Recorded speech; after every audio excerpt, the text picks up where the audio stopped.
quase 6 décadas, mais precisamente a partir do ano de 1964, o Brasil viveu um dos períodos mais sombrios da sua história, deixando marcas profundas em nossa sociedade. Enfrentamos censura, tortura, atrocidades, mortes. Hoje, o horror voltou a bater à nossa porta. Fake news, discursos de ódio, violência, depredação do patrimônio público. Por mais que esses temas tragam tristeza e sofrimento, é importante que jamais sejam esquecidos. Essa é a proposta da semana Passado Presente. Lembrar a brutalidade da ditadura militar e refletir sobre os ataques recentes à nossa democracia. Dessa vez, iremos debater o sistema de justiça e direitos humanos no Brasil, baseado em Orestes, de Rodrigo Siqueira. Esse documentário traz exemplos de violência patrocinada por agentes do Estado em vários tempos da história recente do país. E a nossa mesa de debates será composta pela ativista de direitos humanos, médica e comunicóloga Jurema Werneck e o antropólogo, cientista político e escritor Luiz Eduardo Soares. Sejam muito bem-vindos à TV Brasil e nós começamos o debate de hoje perguntando, vou começar com Luiz Eduardo Soares, eu acho que uma das piores heranças, talvez, da ditadura, né? Uma das piores, talvez, se não a pior, é essa tradição muito persistente entre nós, né? Da violência, da brutalidade na repressão policial, né? A prática sistemática da tortura, que se na ditadura foi empregada contra os opositores do regime militar, hoje é uma prática ainda disseminada, né? Nas delegacias de polícia, enfim, contra a população mais pobre. Pessoas que muitas vezes são presos apenas como suspeitos, né? Sem nenhuma prova, e ainda que houvesse prova, né, não se pode torturar uma pessoa.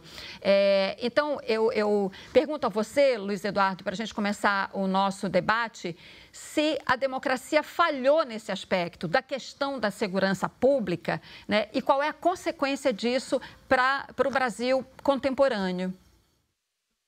Cristina, em primeiro lugar, é um grande prazer estar com você, com Jurema e com todas e todos que nos acompanham, a despeito do conteúdo da matéria que nos angustia a todas e todos, né? Em primeiro lugar, a ditadura não inventou a violência policial, sobretudo contra negros, contra pobres, porque essa é uma marca característica da história do Brasil. Esse é uma espécie de compromisso atávico com as nossas origens coloniais, as mais remotas e as mais sombrias. É uma sociedade racista, estruturalmente racista, uma sociedade de classes em que a violência acaba sendo um instrumento de espoliação, de dominação, isso atravessando séculos e décadas.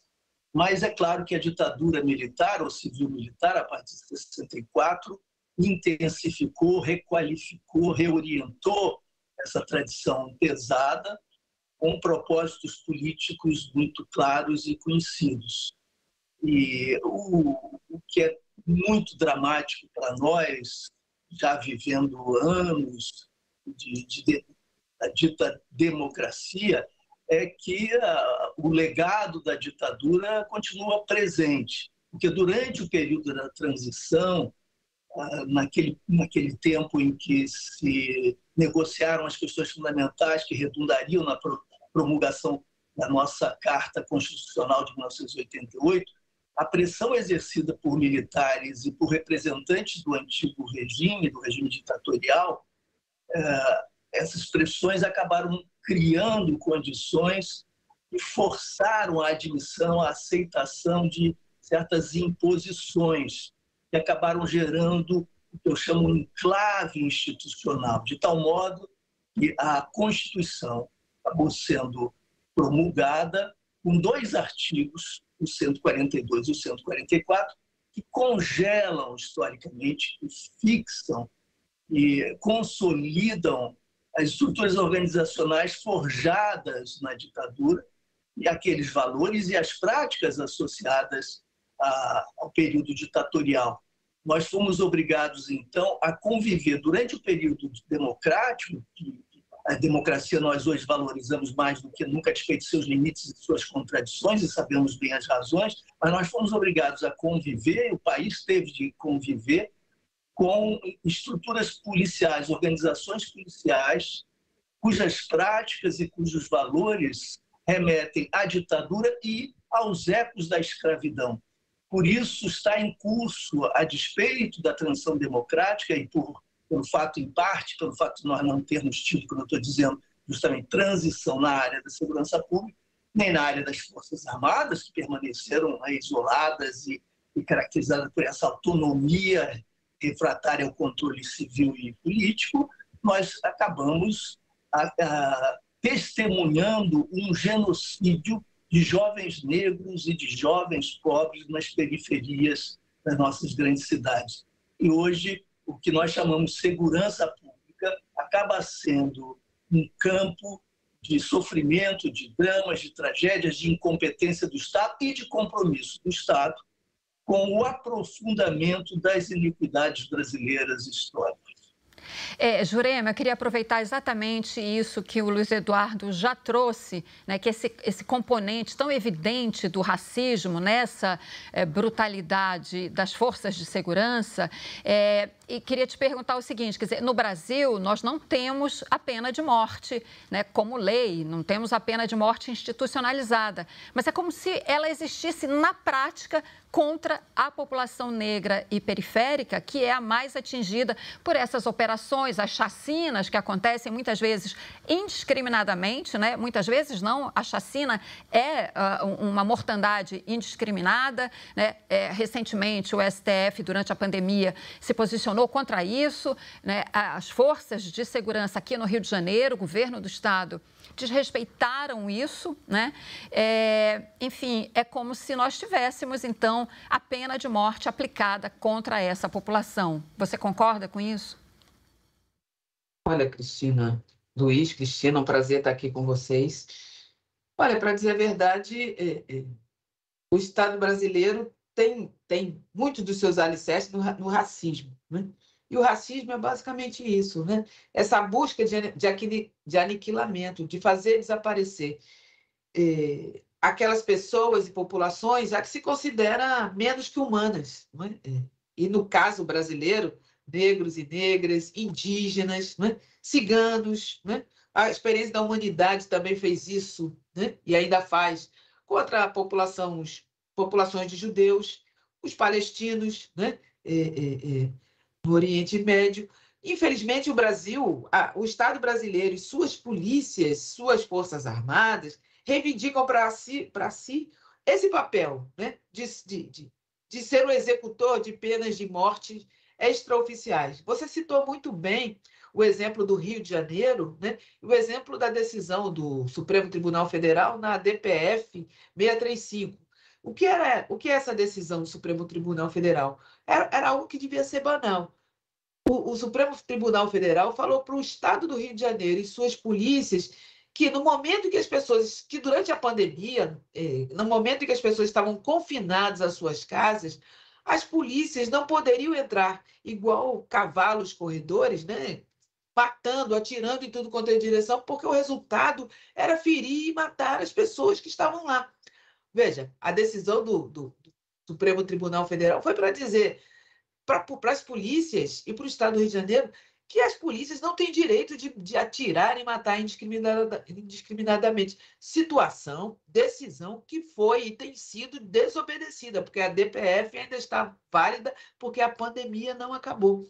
E as polícias seguem matando. E uma das maiores chacinas da história do Rio de Janeiro, a chacina do Jacarezinho, aconteceu sob a DPF. A chacina do Salgueiro aconteceu sobre a DPF. Ou seja, a polícia não apenas desobedece, mas afronta, mas confronta. E em todas essas chacinas, as pessoas feridas e mortas são negras, jovens negros em maioria, mas também crianças negras. Todo mundo lembra de Agatha Félix, todo mundo lembra de tantas outras crianças, não é? Feridas de morte. Agatha Félix foi morta com um tiro de fuzil nas costas disparado por um policial, não é?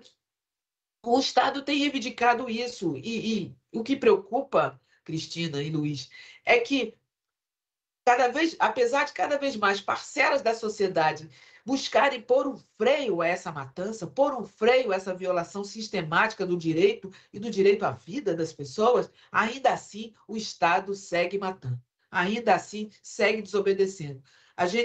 Você citou a ditadura, a consequência, a sociedade brasileira reivindicou direito à memória, verdade, justiça e reparação.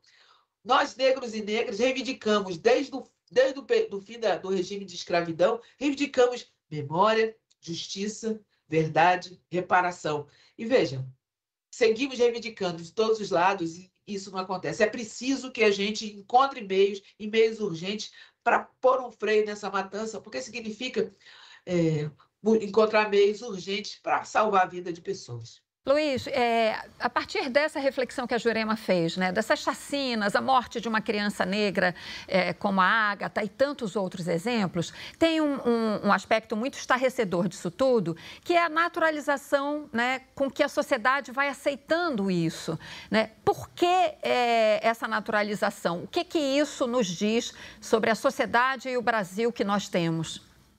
Você tem toda a razão, Cristina. A naturalização é parte desse mesmo fenômeno e sua condição de existência. Veja, como eu dizia, nós transitamos da ditadura para a democracia e fomos obrigados, em função da correlação de forças e das imposições dos militares no período de negociação constitucional, fomos obrigados a aceitar a preservação de estruturas organizacionais das polícias. Com essas estruturas organizacionais que haviam sido forjadas na ditadura, vieram valores e práticas, não vieram apenas organogramas. Vieram homens e mulheres com suas respectivas formações, com sua cultura corporativa e com seus hábitos, comportamentos e com suas formas de definir as suas missões profissionais. Nós não podemos contar apenas com arranjos institucionais, mudanças de regime político, porque a sociedade estruturalmente permanece profundamente racista, violenta, e as desigualdades de classe se dão sob a forma da expoliação, da dominação, e o patriarcalismo violador se impõe com tanta crueza, com tanta brutalidade, que essas realidades persistem e resistem a despeito das alterações legais, normativas e institucionais. Ou seja, nós precisamos das ações da sociedade, da solidariedade ativa, do protagonismo cívico e da sensibilidade política daqueles que se dizem comprometidos com os direitos humanos para tirar esse problema do armário e enfrentá-lo, né? Porque senão o trauma retorna a nos assombrar. O passado ditatorial insiste em estar presente, provocando tragédias e angústia permanente.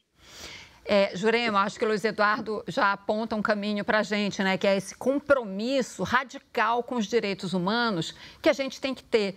No entanto, o que a gente ainda vê disseminado em amplas parcelas da sociedade brasileira, né, é o velho lema da direita extremista, sobretudo, de que bandido bom é bandido morto. Quer dizer, esse é o pior caminho que a gente pode seguir como sociedade, mas, infelizmente, né, ele é aceito e até desejado por amplas parcelas da sociedade. Como é que a gente supera, ou começa, pelo menos, a superar isso, Jurema? Olha, Cristina, são muitos caminhos, muitos passos, né?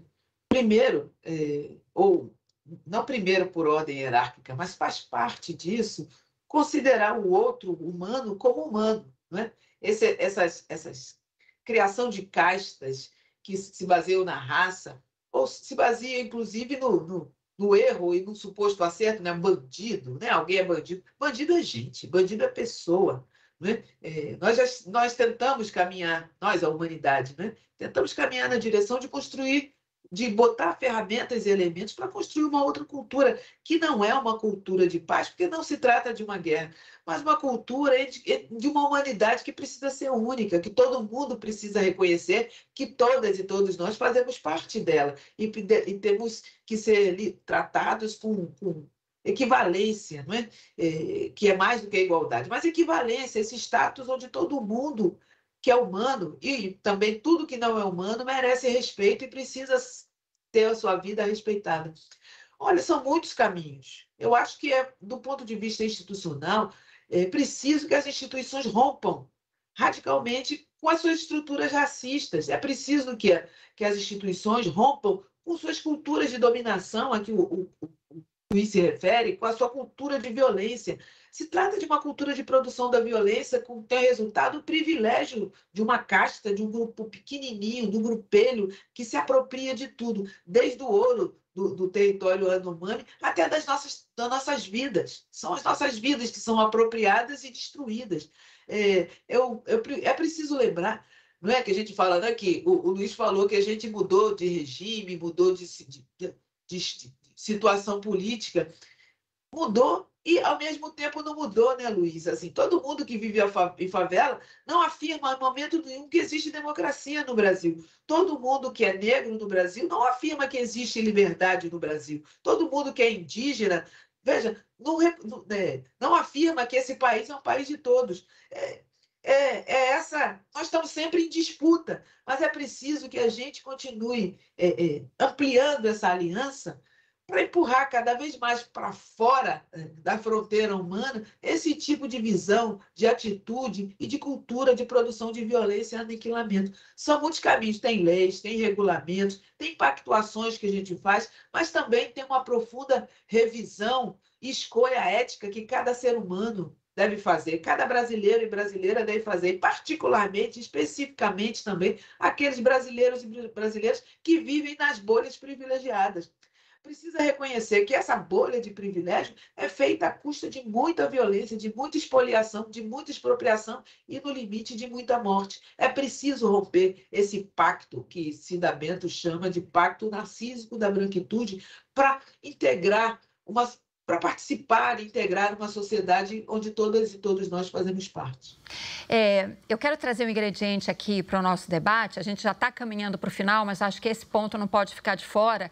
E, Luiz Eduardo, você mencionou isso no começo aqui do nosso debate, que é o artigo 142 das Forças Armadas, que atribui a elas a manutenção da lei e da ordem.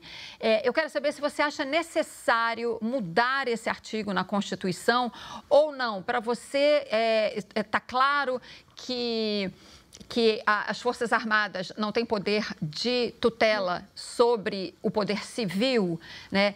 E queria também trazer para o debate a questão das operações de garantia da lei e da ordem, né? Porque essas GLOs, né, a sigla para essas operações, né, são ações de policiamento, né? Um policiamento baseado também em forte repressão. Então, eu queria que você falasse para a gente se isso não agrava esse problema todo que a gente está discutindo aqui, né, de uma segurança pública baseada na repressão.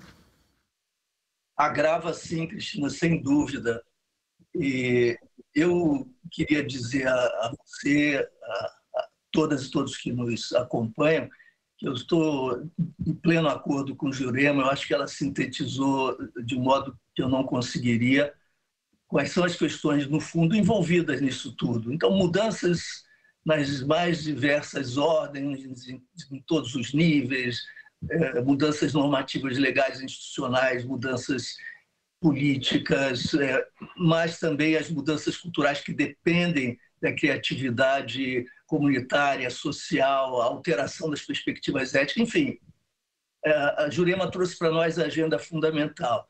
E antes de me dirigir à questão chave das Forças Armadas, eu ainda queria adicionar ao que disse Jurema e ao que eu já tinha mencionado também, um número. Eu sei que os números tendem a diluir a complexidade, a riqueza, a profundidade humana, a magnitude da tragédia de uma morte.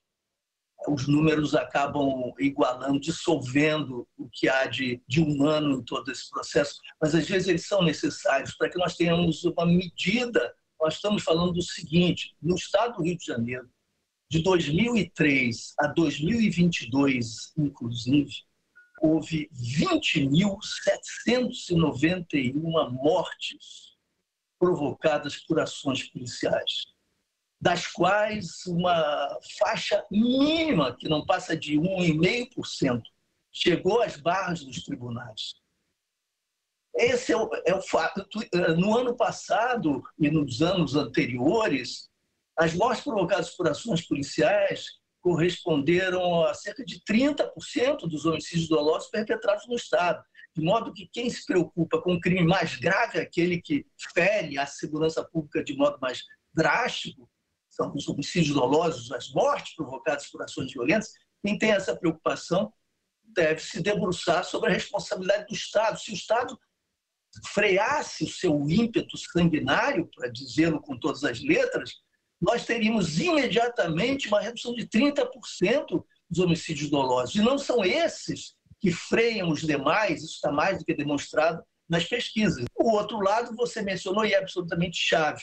Se, de um lado, a segurança pública é refratária à Constituição, ao controle externo político, as Forças Armadas também o são. E o artigo 142 comprova e assevera justamente essa autonomia, a autonomia que ganha vida na prática. Ninguém ousou, até hoje, tocar nas Forças Armadas, impor-lhes subordinação ao poder civil, efetivamente poder político, com base na soberania popular, promovendo ali as reformas necessárias. E aquilo se tornou um berço, um ninho de pensamentos e valores de inspiração fascista, como nós estamos vendo.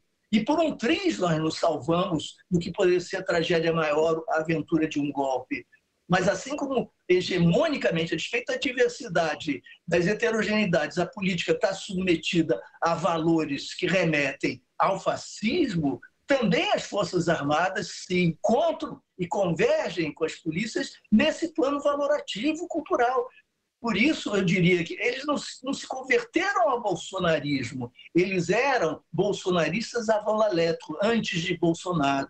Bolsonaro deu corpo a esses valores e os inscreveu na institucionalidade política com habilidade, e com isso promoveu esse bloco histórico reacionário e destrutivo. Então, nós precisamos educar para a democracia, submeter à democracia, ou seja, à vontade soberana popular e às autoridades que se apoiam na soberania popular. Essas forças são todas instituições que lidam com a força, que lidam com armas. Essa é uma concessão, é uma delegação da sociedade, e isso só é legítimo se ficar submetido, de fato, ao controle popular, ao controle da sociedade. Jurema, então, para encerrar, também queria te ouvir sobre isso, sobre essas operações de GLO, enfim, se a gente deve caminhar efetivamente nesse sentido que o Luiz Eduardo está propondo.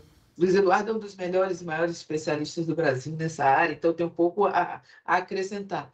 Mas eu acho que todo mundo que está nos ouvindo pode parar para pensar, fazer uma revisão do período recente e se indagar qual foi o resultado, de fato, de segurança, de tranquilidade, né, que as GLO deixaram. Né? Pode se perguntar também se em algum lugar onde as Forças Armadas atuaram como polícia, quando elas saíram, deixaram um ambiente melhor.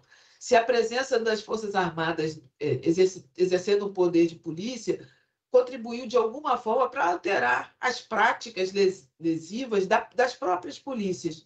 Bom, eu acho que todo mundo vai concordar comigo que foi muito pelo contrário, né? O saldo foi sofrimento, morte, atrocidades, violações de direitos humanos. E veja, não se pode dizer, eu estou falando aqui do Rio de Janeiro, nós estamos falando do Rio de Janeiro, não se pode dizer que estamos melhores. Ao contrário.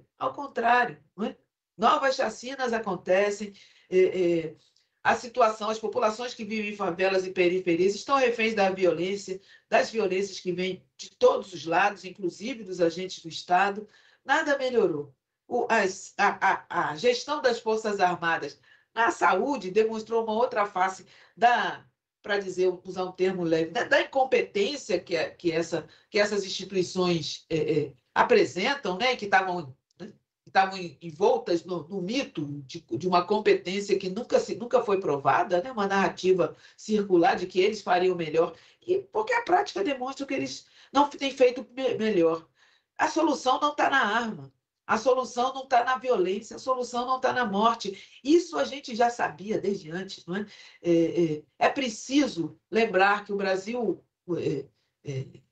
deve viver o poder civil. Esse foi o acerto, o acordo que a sociedade brasileira fez e já faz algum tempo. O Brasil quer viver sem violência. O Brasil quer uma outra solução que inclua a memória, que inclua a gente lembrar e não deixar esquecer o que de pernicioso foi produzido né, quando se optou por armas, por forças armadas, quaisquer que sejam. É preciso que o Brasil lembre que a gente tem reivindicado justiça, a correção dos erros do passado, que essas coisas sejam, que a justiça seja feita. É preciso lembrar que a sociedade brasileira reivindica verdade, da gente dizer isso. As coisas que aconteceram, não houve revoluções no Brasil, houve golpes, houve violência, tortura, censura, mais exclusões, houve coisas muito ruins que precisam ser reparadas, porque a gente reivindica também a reparação.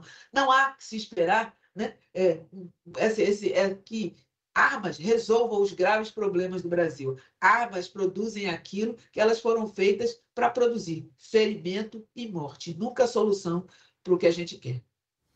Bom, eu agradeço imensamente aqui a participação da Jurema Werneck e do Luiz Eduardo Soares, que trouxeram contribuições muito valiosas para a gente refletir sobre o Brasil.